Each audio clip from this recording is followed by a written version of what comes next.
quite as fancy as the fancy super professional Art of War streaming. Are we streaming or are we recording? We're both. Oh, okay. Porque no los dos. All right, I gotta tell you, Nick, I wanted to play Chaos playing against that Be'lakor list, and I never want to play Chaos. I want to try Be'lakor, I really do. Like Zach having this 10 Terminator thing with all of the plasma and autocannons and bolters that rerolls to hit, and he can make it untargetable, and he just puts it wherever he wants. It's like, I made it untargetable, and now I teleported it to where I want it to be, and it's going to have +1 to wound and shoot twice this turn. And it's like, okay, that will do damage. That sounds a lot better than Screamers. Yeah. Well, basically, he was just, against the Ultra memes, he's just like, oh, look, I killed another Dreadnought. Oh, look, I killed another Dreadnought. Like, it was like, okay. Yeah. Hell yeah, I'm about that. Yeah, I thought you would be. Yeah, I'm very excited. We did find out that Bloodletters, if you kill any of them in Overwatch, do nothing to Invictors in combat. We did learn that. Bloodletters just don't do anything to anything. But they're obsec, and they might be able to steal objectives. That's actually how he won the game, is the Bloodletters managed to keep me to a 5 for too many turns, and then I lost by 5 at the end of the game. So, like, the Bloodletters were, like, super MVP. That'll do it right there. I'm feeling 10-man Bloodletters just to steal shit. Feeling that. Right? Can you guys hear us? Let's make sure they can hear us, and then we'll roll. Wonderful. Nick, can you read this? Yeah. Okay, great. These are the people. I will delete them after we've chosen them to avoid confusion. Okay. Actually, to also avoid confusion, you may not have. One topic we should discuss while people are telling us that it sounds okay. Do you guys want... not the right list. Oh, go ahead. Go to the website. Whatever you This is the list Colin gave me. That is inclusive of streamers and players. Well, then don't draft them. You can draft the Falcon if you want. Well, that's what tipped me off to this. Wasn't the right list. Falcon and Pickles beyond. If you want to tip off the most knowledgeable person who doesn't ever play, you can absolutely draft the Falcon. I will draft the Falcon, and just to ruin the streams. Why don't you want Pickles? I do like Pickles. Please don't draft Pickles. He doesn't actually know how to play 9th edition 40k. Please don't draft him. So we got a month. Well, not even 3 weeks. Oh boy. Yeah, it's a thing. Yeah. All right.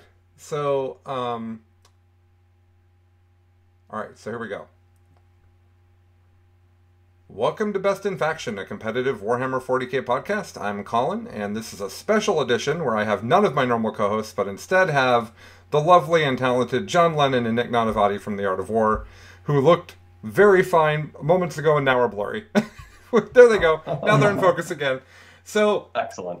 This is a Charity Hammer prep stream, and we're going to talk about Charity Hammer for just a little bit, and then we're going to have these guys are going to draft teams for a 5v5 beatdown, where they will demonstrate their superior knowledge of the team format. I believe that Nick has won more team things than John, but I also believe that John is at his peak 40k of his career right now. So maybe those things will balance out for this competition. Because John, I believe we discovered that you just don't lose, is basically what the data we found when we were seeding for Charity Hammer. You just choose not to, is basically what we found. I mean, I can think of some examples to the contrary, but I will accept this proposal still. Yeah. I think that both of your win rates in GT or larger events were offensive to many of us normal players. Okay, here's what we're going to do. Talk about Charity Hammer for just a minute. What I'd like to hear from each of you guys as we get ready for 3 weeks from now. What is something you're excited about for Charity Hammer that is not the tournament? John, you go first. Honestly, for me, I've always enjoyed the kind of behind-the-scenes aspect of Charity Hammer. It's a wonderful, great cause. I've been the last 2 years, same as Nick. I met a lot of people, made a lot of friends, the first time I went. And then, of course, the next year was catching up with those people. And as you can imagine, it has been a little bit longer since I've caught up with these people. Yeah. So I'm really looking forward to, other than obviously streaming, just seeing a bunch of 40k players from different parts of the country that I normally don't get to see because I'm friends with a lot of them. Yeah, the slumber party aspect for sure. Slumber party. What about you, Nick? What are you excited about? John stole my answer, but I'll add to it a little bit and say that 40k as a game and hobby has grown a ton in the past 2 years or so Accurate. since the last Charity Hammer. A lot more content creators out there, a lot more just availability and accessibility to competitive 40K. So I'm really interested in talking to the other content creators and other people who are viewers of the various channels to get their insights to help grow Art of War, help grow the game, help grow the hobby, all that jazz. Also, Gus, big fan of the dog, the pool. There's a pool, like all the stuff that we're not streaming that should be streamed. Get on the bed so Nick can see you. He says no. Okay. So those are wonderful answers. I think that to that credit, the amount of content creators we have this year is actually a lot because in addition to us, right, we've got John and Danny both from Grim After Dark. And John's going to be walking around with a camera, just making off-screen footage the whole time. And then we also have the Falcon, obviously, and Seth from Signals. And then I feel like I'm also forgetting, High Lords, Mob Rules, like lots of podcasts are going to be there. So it should be really great. Okay. So what we're going to do at Charity Hammer is we're going to have these guys draft 4 players each to make a 5-person team. And then, is it more fun if Nick and John don't play?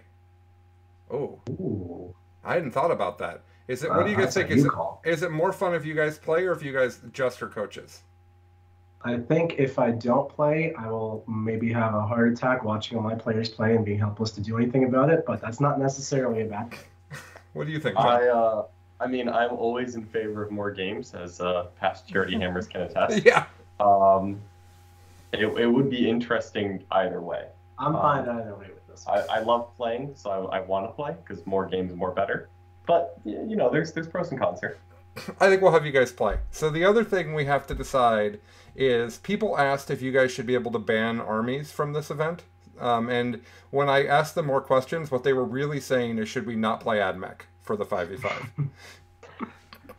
So you guys get to decide. There's either no AdMech or you can both take AdMech.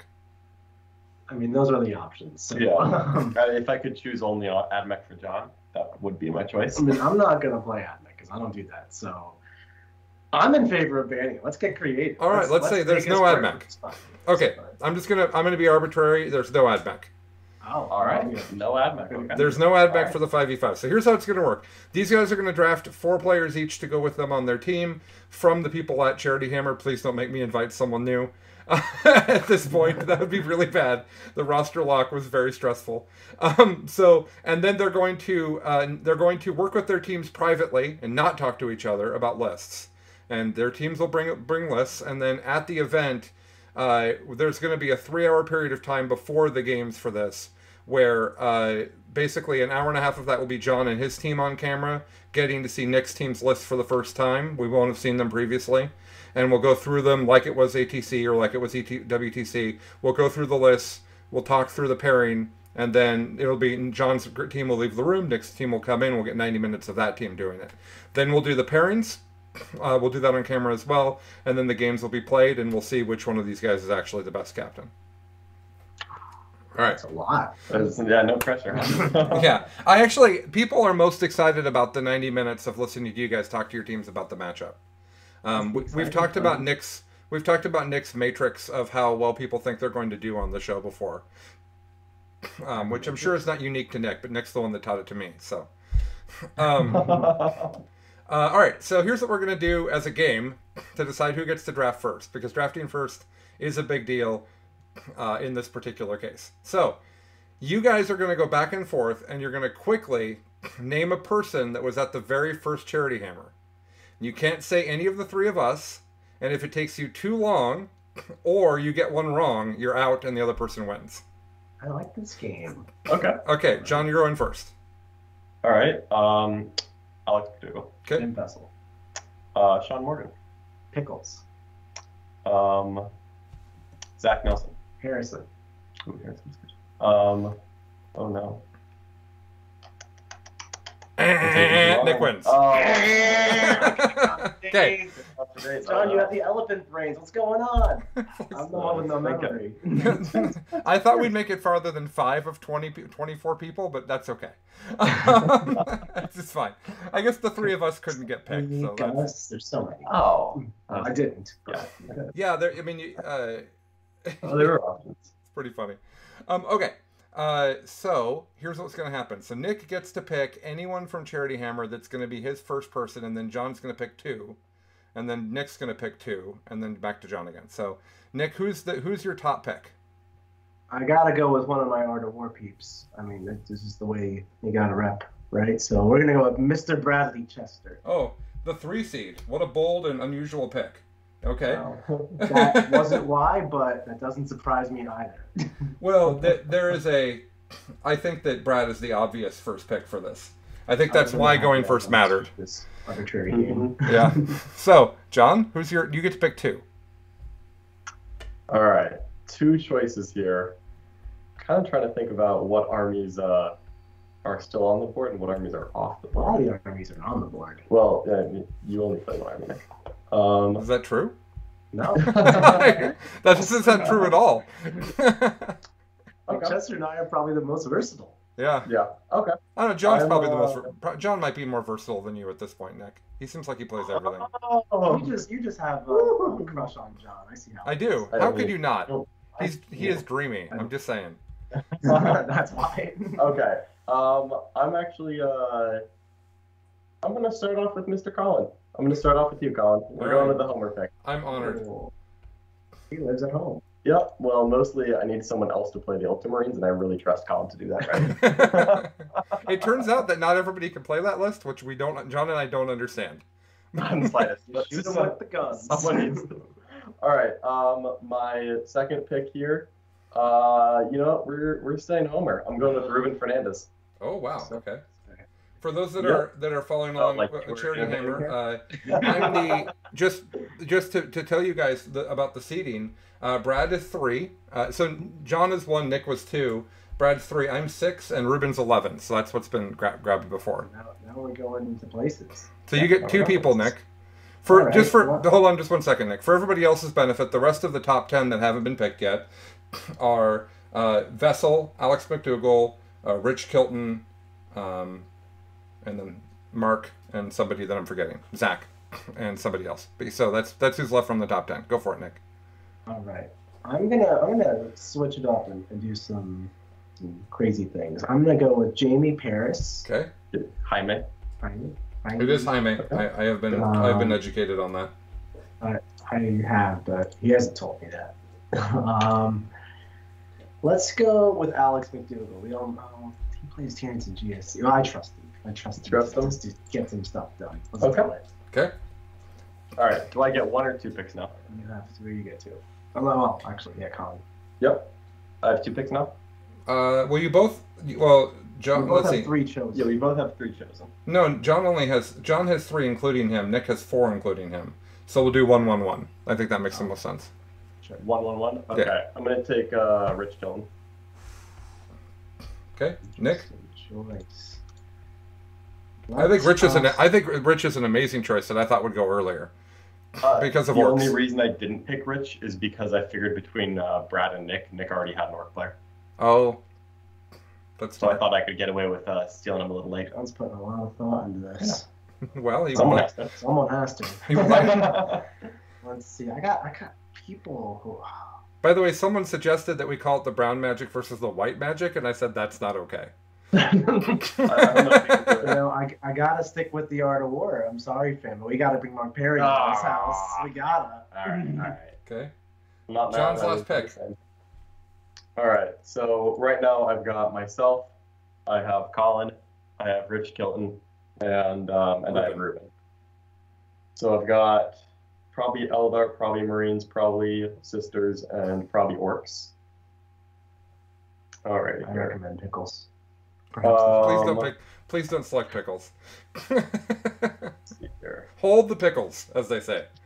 And you're sure I don't get AdMech? Like we can't. Yeah, nobody's getting AdMech. No one's getting AdMech, huh? Who would you have picked if you could have AdMech out of curiosity? I think I would have. Need to check and see who plays AdMech. Mostly, I was thinking that I would play AdMech. My team doesn't change. My team is about the players, not the armies. Okay. That's true. That is actually true. All right. I have too many. I can't pick another Marine player. I have too many Marine players. See, look at these problems. All right, run me through that. Let's see. Oh my god. No. Hold This on. is why you lost the thing here to pick Spurs. Too much time thinking. Excuse you. Way too much time thinking. Too much. There's no such thing Impulse choosing. as thinking too much. Also empirically false.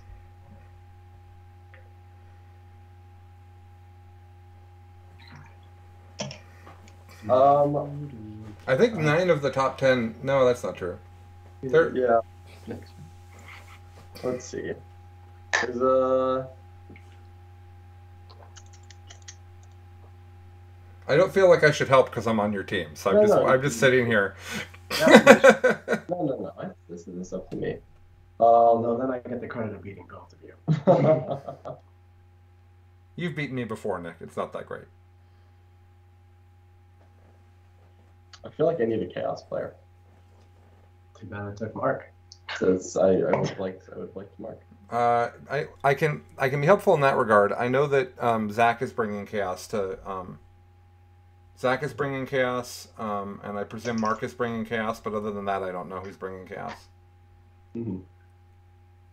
But people might. I mean, lots of people probably have chaos. Mm-hmm. All right. John is racking. I am. Well, John is right thinking now. about this. If you guys have any questions for Nick and John about this, we have a few minutes to answer some questions before we wrap up. If you want to add them to the you chat. should read as well and kind of make your own decision. And don't tell me what it is, but after I make my pick, you can tell me what you think. But I think this is a very difficult choice right now. I see a lot of options for you, to be honest. I agree. That's the problem. The problem is not that I have no options. Well, it's almost like it's a tournament full of really good people. Indeed. I think I'm gonna go Anthony Vanilla. Okay. Making some French picks here, but that's okay. Now, I would point out that that means that you have Ruben and Anthony who both play Drukari. Who both play Eldar. Yep. That is the big problem here. The question is, do I pick players or do I pick armies right now? You can pick Anthony. That's fine. Oh. You already picked him. Yeah. He's yours now. Pick his mate. Pick his mate. So, Nick has Mr. Bradchester. He has Jaime Paris. He's got Alex McDougall and Mark Perry. John has himself, and then myself and Ruben, Rich Kilton, and Anthony Vanilla. That is the 5v5. So on the first night, Thursday night, we will be seeing the list for the first time. I suggest you guys make a Facebook chat with your team and at least somewhat figure out what people are bringing. So we will lock in. That's actually a great point, Colin. I have messed up because Brad is never going to reply to this Facebook chat. So I'm really playing with a four-man team until day up. I have actually had no difficulty. My whole team is going to be off the grid. This is great. I have had no difficulty getting Brad to respond to me on Facebook. Is that because am I magic? Is that? Yeah, I think it's something like. I don't know. Maybe I just need to move to the West Coast, run a charity event, become you. Something. I need to do something different. Someone would like you both to answer. OPG Extra would like you guys to answer. Which did you guys pick for players or factions? You made jokes about it, but what did you actually do? I did a little bit of both. There was like the slightest thought to faction in my head, but it was almost entirely players. To me, I think that the team actually being a cohesive team matters way more than who can play what army, in my experience in team events. Right. Yeah.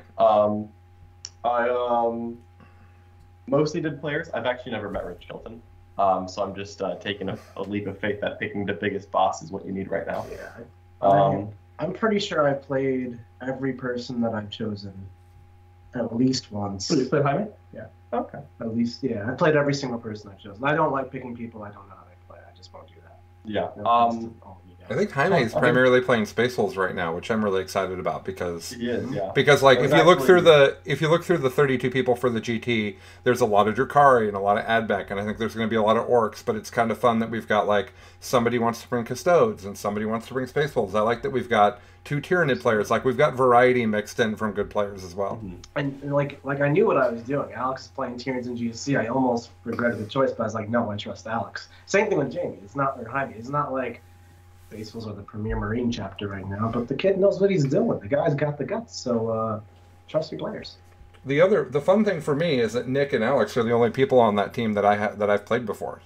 So I might get an opponent. I might get a game that I've not gotten to play before, which will be That's exciting. Or I'll just put you into Nick anyway. We'll see. That's all right. I can beat Nick. I hear he's not very good anymore. Exactly. Move to Florida and retire. Yeah. All right.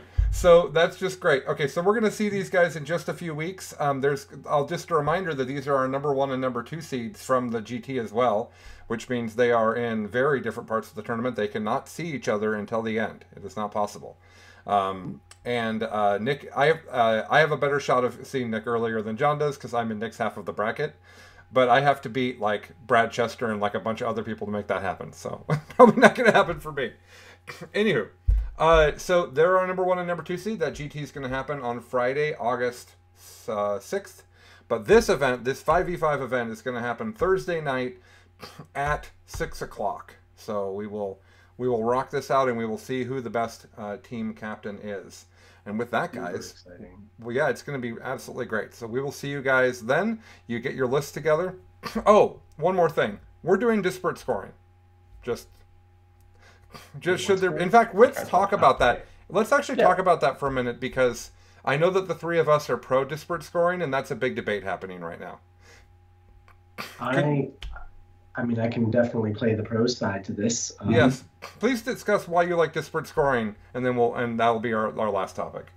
I liked differential scoring because it puts a lot more emphasis on you to do something if you're losing, like lose not as badly, or if you're winning, do it better. It makes every point matter. Every action you do matters. I've had team tournaments where some of my players or myself are getting their teeth kicked in, and that can either, I'm getting my teeth kicked in, sorry guys, I'll see you later, or I'm getting my teeth kicked in, let me get a 4 instead of a 2 on my scoreboard. You know, that matters. Let me keep this as close as possible. And it makes everyone feel like everything they do matters, and that's a really good feeling to have, because when you're losing and it doesn't matter, single elimination tournaments, for example, it just sucks.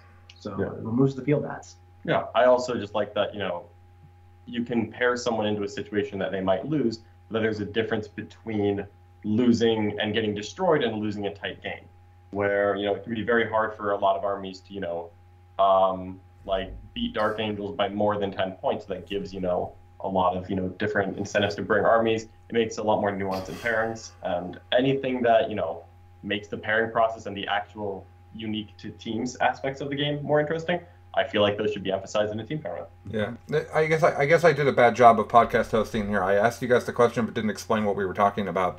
In team tournaments, it's ATC, WTC. It's standard that the difference between you and your opponent's score adds up with the differences for the scores of the rest of your team, and that's how you figure out whether your team's lost, won, or tied.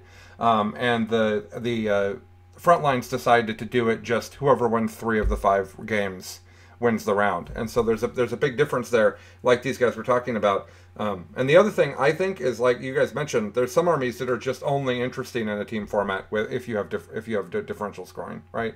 Yeah. Death Guard is a great example, right? Like, there's so many layers to tactical depth to it, where if it's just win-loss, you're just playing a singles event, grouping 5 people together.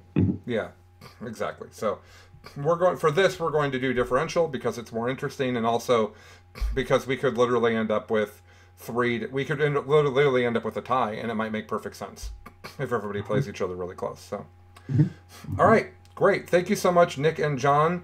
Nick, where do they go if they want to learn more about Nick and John? To John's shirt, Art of War, theartofwar40k.com. As we do coaching, we do classes, all kinds of good stuff. We try to inspire you guys to be better at your hobbies, be more successful at your gaming. So if you're interested in getting better at 40k, check it out, theartofwar40k.com. Excellent, thank you. And as the host of the Show Your Work podcast, as we keep being called, I will say that there is no battle reports right now you can watch that are as educational as Art of Wars. A lot of people are doing a great job. I like a lot of them. That they're doing by far the best work. So go, if you want to really learn a lot about the game, go watch them. And at Charity Hammer, watch the level of narration that Nick and John do when they're streaming, and how easy it is to follow. There's a real talent there that these guys really have figured out, and I believe doing it full time professionally. Gives you maybe the chance to get a little bit better at it. Maybe a little bit of practice can happen when you're doing it full time. No, I was born this way. No, that's not true. I played against you when you were at the beginning of streaming. It has definitely gotten better. It was always good, but it's gotten a lot better. So, all right, guys. Thank you so much. Thanks, everybody. We'll be back with another show soon enough. Thanks now. Bye. Bye. All right.